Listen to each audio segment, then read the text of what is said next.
Učenici prvog A osnovne škole Giuseppina Martinucci glume bajku Vuk i 7 kozlića. Jednom davno bila je jedna koza koja je imala 7 kozlića. Jednog dana koza je okupila svoje kozliće i rekla im je: Draga djeco, nemojte nikome otvarati, zato što van je zločesti vuk. Ko je? Ja sam vaša mama. Ti nisi naša mama.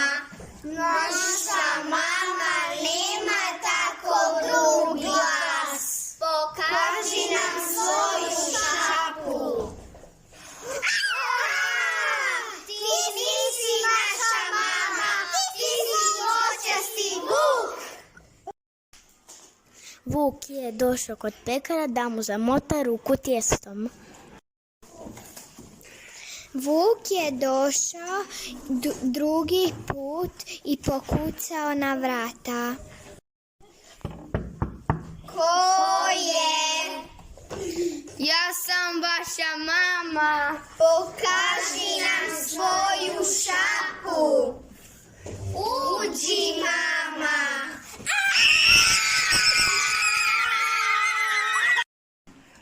Mama koza se vratila kući i vidjela da nema njenih kozlića.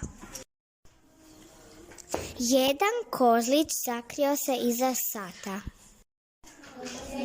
Kozlić joj je ispričao šta se dogodilo.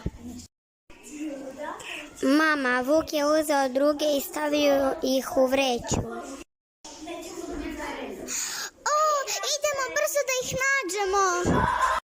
Našli su vuka kako spava na livadi.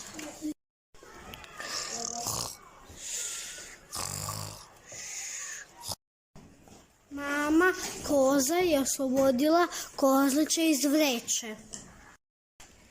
Stavila je vuku ljutu papričicu u usta.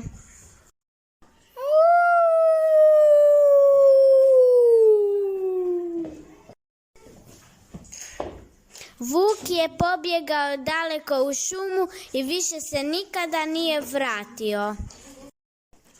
Kozlići su bili sretni do kraja života sa mamom kozom.